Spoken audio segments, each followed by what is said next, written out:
пенде болғасын. Гүлжан деген құрбым көп балалы ана. Анда-санда шашымды қысқартып, боятуға барып тұратыным болмаса, ано айтқандай араласып ашылып әңгімелеспеген екенбіз. Өткен жолы салонға ертерек барып қалып, екеуміз әңгіменің тиегін ағыттық. Келесі айда босанам, деді маған. Сырт келбетінен аяғы ауыр адамға ұқсамайды. Сен былтыр ғана 5-шіңді туып едің ғой? Қай уақытта үлгіріп жүрсің, деп күлдім. Сөйткенімше болған жоқ. Шаштаразым ішіндегі сырын атқарып салды. Келін боп түскен кезімде, Құдай берсе туа берем деп, ата-енемдің көзінше өзіме ант бергем. Сол уәденің уәдесін шығу үшін 6-шысын күтіп отырмын. Қайтемін? Енем мені бала тумайды, бедеу деп, төркініме қумақшы болды ғой, деп әңгімесін бастады ол. Мен 18 жасымда тұрмысқа шықтым. Мектеп бітіре сала, шаштараздың курсын бітіріп, қаладағы той көйлектерінің салонына жұмысқа кірдім. Қазіргі енем сол салонның қожайыны еді. Екеуміз бір жыл татты-татты әріптес болдық. Ол мені өз қызындай жақсы көріп, мерекелерде сыйлық беріп тұратын. Ол кезде менің жүретін жігітім болған.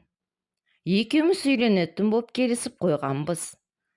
Бастығыма, орныма адам іздеңіз, бір аптадан кейін мені жігітім алып қашады, деп айтып қойғам. Сөйтсем, бастығым баласына мені туралы айтып, осы Гүлжанды ал, еті тірі, қыз ертең қор болмайсың, деп айтып қойыпты. Оның баласын алдым 1-2 мәрте көріп жүргенім болмаса, сөйлеспегем. Жұмыстан шыққан бетте басып алып қашып, бастығыма келін етіп апарды. Амал жоқ. Босаға аттап қойған соң қалдым. Күйеуім Қарағандыда оқитын. Бір айдан кейін сол жаққа көшіп кеттік. Ол студент. Мен салонда жұмыс істеп, тікемнен тік тұрып, кешке дейін ақша табам. 2 жыл күйеуімді өзім асырадым. Екеуміз де баламыз ғой. Балалы болуды ойламай жүре беріппіз.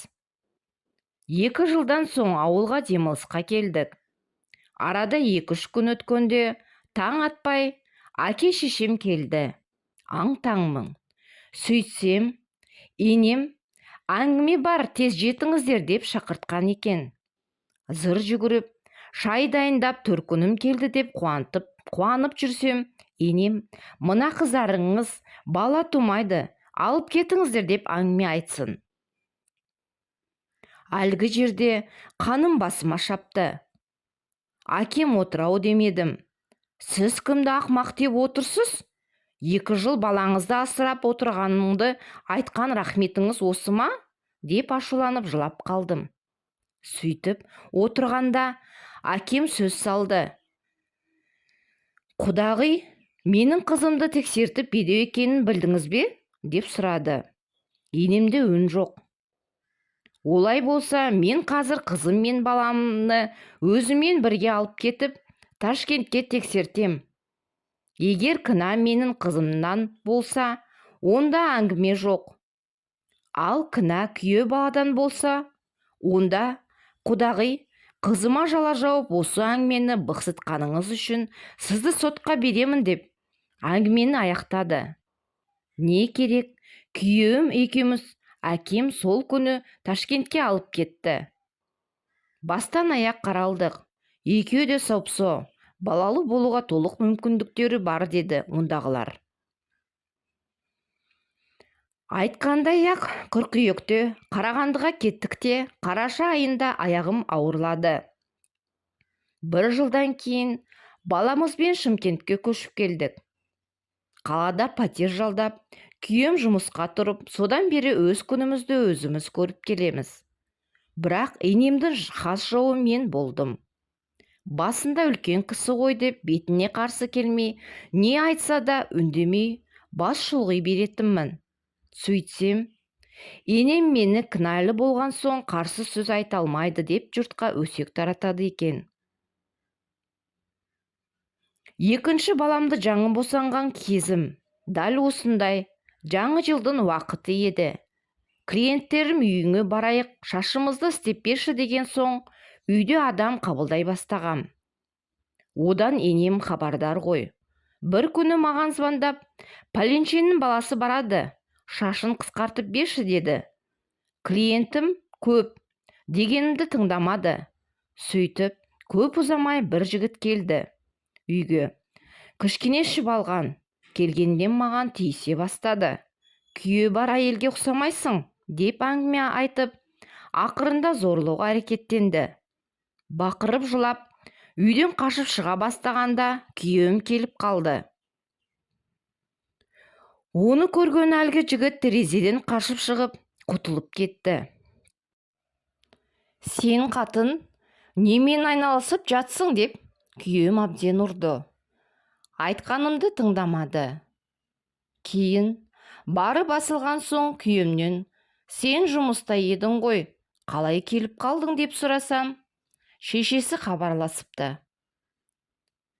Әйелің біреумен ойнастық жасап жүр, сенбесең бүгін бар, өзің көресің деген екен. Яғни, әлгі жігіт шақырып, мені күйеуіме жаманатты етіп көрсету үшін әдейі ұйымдастырған. Көксегеніңіз не? Тумайды деп едіңіз, туып бердім.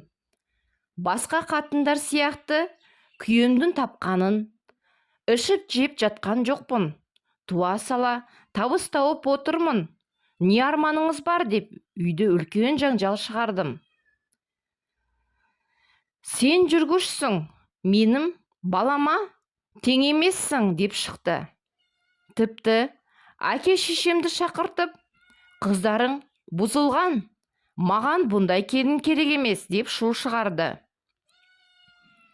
Папам да құзы қанды адам ғой, менің қызымды тумайды деп бір айттың, енді бұзылған деп жала жауып отырсың. Осы сөзің үшін сотқа берем деп қырғын салды. Айтқандай ақ ертеңіне әкем мені аудандық сотқа сүйреп апарып арыз жаздырған. Ақырында әулеттің үлкендері маған келіп, енем үшін кешірім сұрап, екеумізді татуластырды. Күйеуім де қазір шешесінің мінезін біліп алған. Маған қарсы бір ауыз сөз айтпайды. Енемді көрерге көзім жоқ, араласпаймын. Күйеуім мен балаларым өздері ауылға барып тұрады.